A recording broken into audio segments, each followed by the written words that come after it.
Convolution এডুকেশনে তোমাকে স্বাগত। এখানে আমরা আজকে যে ক্লাসটা অর্গানাইজ করেছি সেটা হচ্ছে কম্পিউটার পাওয়ার পয়েন্টের উপর। কম্পিউটার অ্যাওয়ারনেসের সাথে কম্পিউটার প্রফিসিয়েন্সি বা কম্পিউটার সম্বন্ধে সঠিক হাতে কলমে নলেজটা খুব দরকার।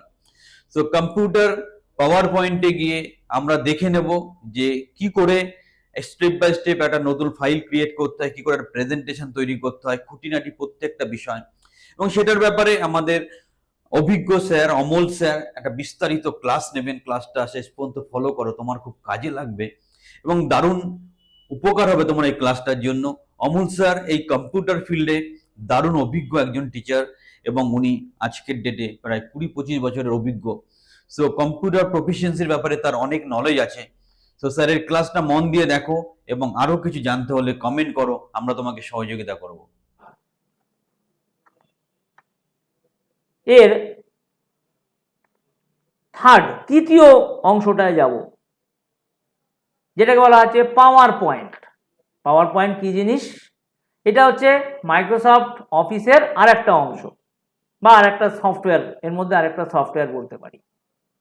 কি হয় না, সাপোজ আমাকে, যেমন আমরা স্কুল বা কলেজ লেভেলে বা সাপোজ আমাদের অফিস মানে আমাদের চাকরি জীবনেও আমরা হয়তো সাপোজ আমাদের কিছু বক্তৃতা দিতে হচ্ছে, প্রেজেন্টেশন দিতে হচ্ছে। তো তখন আমরা কি করে থাকি, তখন আমাদের হয়তো বলা হলো যে তোমরা কিছু প্রেজেন্টেশনে দাও, মুখে না বলে তুমি কিছু লিখে জিনিসটাকে আমাদের বোঝাও। তো সেই সমস্ত জিনিস করতে গেলে তখন আমাদের কাছে আমরা যে সফটওয়্যারটা ব্যবহার করি সেটা হচ্ছে মাইক্রোসফট পাওয়ার পয়েন্ট। তো এর দ্বারা আমরা কি করব, এর দ্বারা আমরা চেষ্টা করব কি না, একটা ছোট্ট পাওয়ার পয়েন্টের দ্বারা একটা ছোট্ট প্রেজেন্টেশন বানাবো এবং কিভাবে বানায় সেটা আমরা দেখব এবং সেই প্রেজেন্টেশনটাকে আমরা কিভাবে প্রেজেন্ট করতে হয় সেটাও আমরা শিখব। তাহলে প্রথমে আমরা পাওয়ার পয়েন্ট সফটওয়্যারটাকে খুলে নিই। কি করে খুলবো? আমরা লিখব কি, পাওয়ার পিএনটি।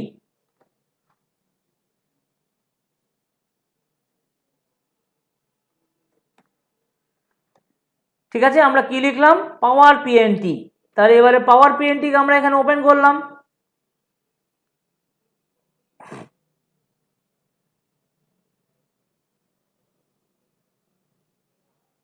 এবার আমরা চলে যাব কোথায়? ব্ল্যাঙ্ক প্রেজেন্টেশনে। যেই আমরা ব্ল্যাঙ্ক প্রেজেন্টেশনে যাব তখন আমাদের কাছে এইরকম ধরনের খুব সুন্দর সুন্দর স্লাইড দিয়ে দেওয়া হবে আমাদের কাছে। তো আমরা ধরে নিচ্ছি আমরা একটা ছোট্ট প্রেজেন্টেশন করব। কার উপরে? না, এখনো পর্যন্ত আমরা মাইক্রোসফট ওয়ার্ড এবং মাইক্রোসফট এক্সেল শিখেছি, তার উপরে এমএস অফিস বলে একটা প্রেজেন্টেশন আমরা করব এবং সেখানে আমরা কিছু স্লাইড বানাবো। স্লাইড মানে কি? এরকম ধরনের পেজে আমরা কিছু লিখব এবং সেই পেজ বা পাতাগুলোকে আমরা কিভাবে প্রেজেন্ট করতে হয় সেইটা আমরা দেখব উইথ দ্য কার সাহায্যে? না, মাইক্রোসফট পাওয়ার পয়েন্টের সাহায্যে। তাহলে আমরা প্রথমে একটা ছোট্ট করে প্রেজেন্টেশন বানাই। এখানে লিখছি আমি প্রেজেন্টেশন অন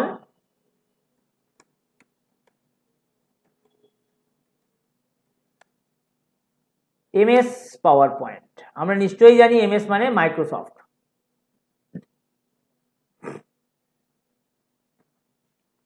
বাই XYZ একটা নাম দিয়ে দিলাম।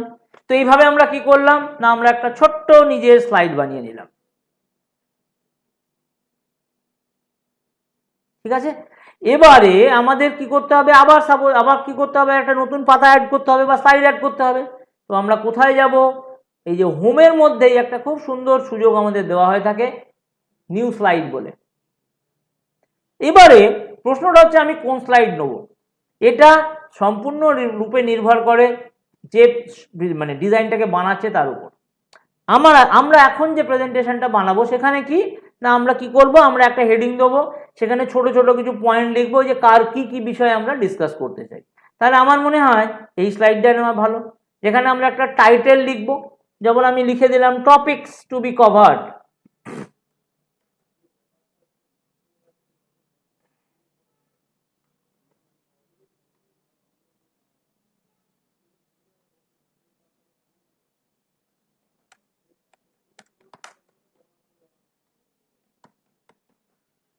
আমরা কি কি করব না, আমরা সাপোজ বলবো কি what is MS Word.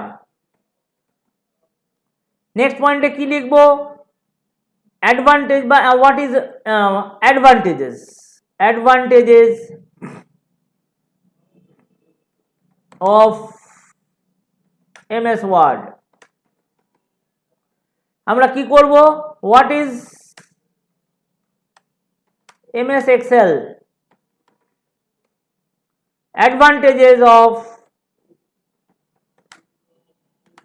MS Excel, এই পয়েন্টগুলো নিয়ে আমরা একটা বক্তব্য আমাদের রাখবো। তাহলে এইভাবে কি করলাম না, আমি আর একটা স্লাইড বানিয়ে নিলাম, আমাকে আবার একটা নতুন স্লাইড বানাতে হবে। আমরা চাইলে এই স্লাইডটাকে আরেকবার নিতে পারি। এবার আমাদের প্রথম স্লাইডে কি লিখতে হবে, মানে কি বলবো আমরা, না হোয়াট ইজ এমএস ওয়ার্ড। তাহলে আমরা এখানে লিখতে পারি হোয়াট ইজ এমএস ওয়ার্ড। আমি এখানে লিখে দিলাম MS Word is an editor software, হয়ে গেল। এরপর আমি আবার একটা স্লাইড দেবো, আমি এখানে আবার এই স্লাইডটাকে নিতে পারি। আমার নেক্সট পয়েন্ট কি ছিল, অ্যাডভান্টেজেস অফ এমএস ওয়ার্ড।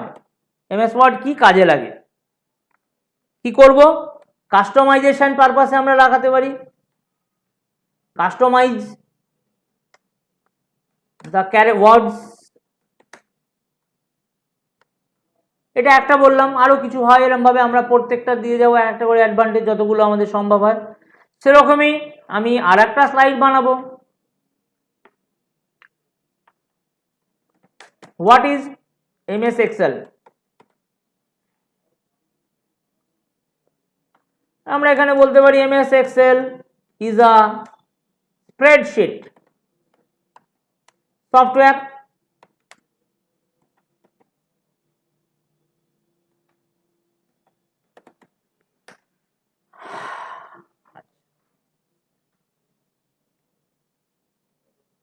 আচ্ছা, এই পয়েন্টগুলো আমরা সরিয়ে দিতে পারি, যেহেতু আমরা এখানে ডেফিনেশন লিখছি, সুতরাং এই পয়েন্টগুলোকে আমাদের কিন্তু উচিত না রাখা, আমরা সরিয়ে দেবো এগুলো।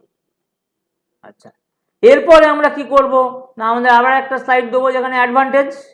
তাহলে এখানে আমরা লিখতে পারি কি, অ্যাডভান্টেজেস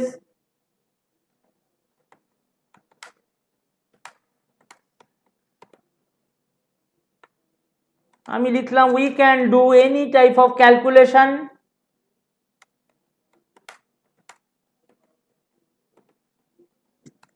ইন এমএস এক্সেল। এরকম ভাবে আরো পয়েন্ট যেগুলো থাকে আমরা করতে পারি। তো এইভাবে আমরা কি করলাম না, আমরা 6টা স্লাইড বানালাম। এবারে আমাকে এগুলোকে প্রেজেন্ট করতে হবে। তো প্রেজেন্ট করার বিভিন্ন উপায় আছে। সব থেকে সহজ উপায় কি না, আমি কি করব, আমি কিবোর্ড থেকে F5 করে যে ফাংশন কিটা আছে সেটাকে আমরা সিলেক্ট করব, মানে প্রেস করব। তাহলে কি হলো, এটা আমার 1 নম্বর স্লাইড চলে আসলো, 2 নম্বর স্লাইড, 3 নম্বর স্লাইড, আচ্ছা 4 নম্বর স্লাইড, 5 নম্বর স্লাইড, 6 নম্বর স্লাইড। তো এইভাবে আমরা কি করলাম, ছোট্ট করে একটা প্রেজেন্টেশন বানিয়ে সেখানে স্লাইডগুলোকে আমরা দেখালাম। তো এটা গেল আমার একটা প্রেজেন্ট, এটাকে বলা হয় ম্যানুয়াল প্রেজেন্টেশন। আমরা কি করলাম, আমরা এক একটা করে স্লাইডকে প্রেজেন্ট করব।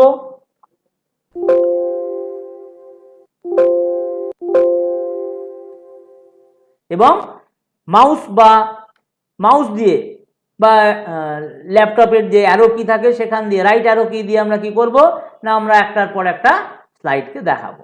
এটা গেল 1 নম্বর পদ্ধতি। 2 নম্বর পদ্ধতি কি হয়, আমরা চলে যাব কোথায়, এখানে চলে যাব, ট্রানজিশন ট্যাবে চলে যাব। এখানে আমাদের কাছে একটা খুব সুন্দর অপশন থাকে, কি থাকে,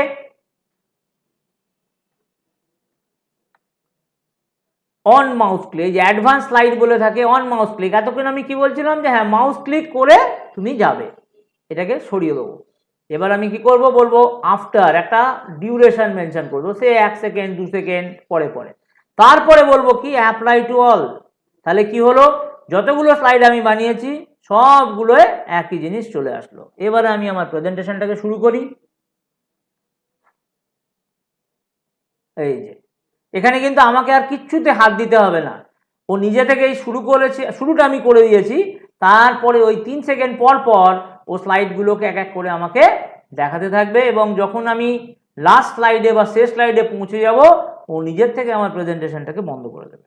তো এটা গেল কি আমাদের দ্বিতীয় পদ্ধতি, কিসের উপরে না মাইক্রোসফট পাওয়ার পয়েন্টে কিভাবে আমরা স্লাইডকে প্রেজেন্ট করব। ঠিক আছে, আমরা যদি চাই এই স্লাইডগুলোকে একটু সুন্দর কালার করতে পারি, যেমন আমি চাইছি যে এইখানে গিয়ে এই যে ডিজাইনে গিয়ে আমরা বিভিন্ন কালার থাকে এগুলো, সাপোজ আমার এরকম ধরনের একটা কালার খুব পছন্দ হয়ে গেছে, এই যে প্রত্যেকটা স্লাইড এইভাবে কালার চেঞ্জ করে দেওয়া যায়। তো এইভাবে আচ্ছা, এবার সাপোজ এই প্রেজেন্টেশন এই লেখাগুলোকেও আমি একটু, যেমন সিনেমায় আমরা দেখি না বিভিন্ন কোডগুলো বা এগুলো সমস্ত কিছু বিভিন্ন মানে ভাবে মানে আসছে, তো সেগুলোকেও আমরা করতে পারি। ট্রানজিশন অ্যানিমেশনে কি এগুলো হচ্ছে আমাদের বিভিন্ন অ্যানিমেশন, যেমন আমি এখানে বললাম ফ্লোটিন, তাহলে কি হবে এই অক্ষরটা এইভাবে আসবে। আমি এখানে গেলাম, আমি বললাম এই লেখাগুলোকে একটা অন্য দিলাম, আমি বললাম কি অ্যাপিয়ার, ওটা এইভাবে অ্যাপিয়ার করবে। আমি এই লেখাটাকে গিয়ে আমি কি বললাম, আমি আবার এই লেখাটাকে একটা অন্য কিছু অপশানে দিয়ে দিলাম ওয়াইপ, বা আমি এখানেও এটাকে ফ্লাই ইন করে দিলাম, এরমভাবে আসবে। এবার আমি আমার প্রেজেন্টেশনটাকে আবার চালালাম, দেখা যাক কি কি আসে।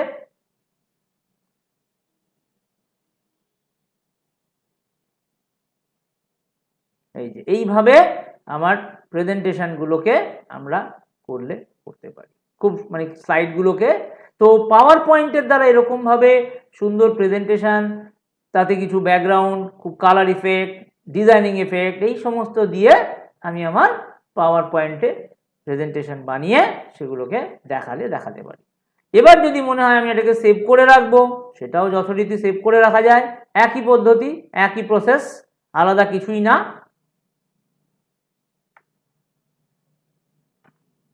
আমি লিখে দিলাম, এটাকেও যদি আমরা চাই ওই পাসওয়ার্ড দিয়ে একইভাবে সেভ করতে পারি, আলাদা কিচ্ছু না, এক জিনিস আমরা এখানেও অ্যাপ্লাই করতে পারি। তাহলে আমাদের হয়ে গেল এটা, এটাকে ক্লোজ করে দিলাম, আবার এটাকে ওপেন করব। যেই ওপেন করতে যাব প্রথমে পাসওয়ার্ড দিতে হবে, যেই দিয়ে দিলাম আবার ওপেন হয়ে গেল। আবার সাপোজ আমাকে প্রেজেন্ট করতে হবে, আমি এটাকে চালিয়ে দিলাম। তো এইভাবে আমরা কি দেখলাম না মাইক্রোসফট অফিসের মধ্যে তিনটে ভাগকে দেখলাম। কি কি? মাইক্রোসফট ওয়ার্ড, তাহলে ওয়ার্ড কি না একটা editor software. Microsoft Excel, Excel কি না একটা spreadsheet software. Microsoft PowerPoint কি না একটা প্রেজেন্টেশন সফটওয়্যার। আচ্ছা হ্যাঁ, মাইক্রোসফট পাওয়ার পয়েন্টে যখন আমরা যে কোনো ফাইলকে সেভ করি, তার এক্সটেনশন নেম, যেমন আমরা ওয়ার্ডের ক্ষেত্রে docx, এক্সেলের ক্ষেত্রে xlsx, পাওয়ার পয়েন্টের ক্ষেত্রে কি হয় pptx, যেটা 2007-এর ভার্সনের আগে ছিল পিপিটি, এখন আমরা সেটাকে বলে থাকি pptx। তো এইভাবে আমরা তিনটে জিনিসকে লক্ষ্য করলাম, একটা হচ্ছে মাইক্রোসফট ওয়ার্ড, মাইক্রোসফট এক্সেল এবং মাইক্রোসফট পাওয়ার পয়েন্ট। ওকে, আশা করি ক্লাস ভালো লেগেছে। ধন্যবাদ, নমস্কার।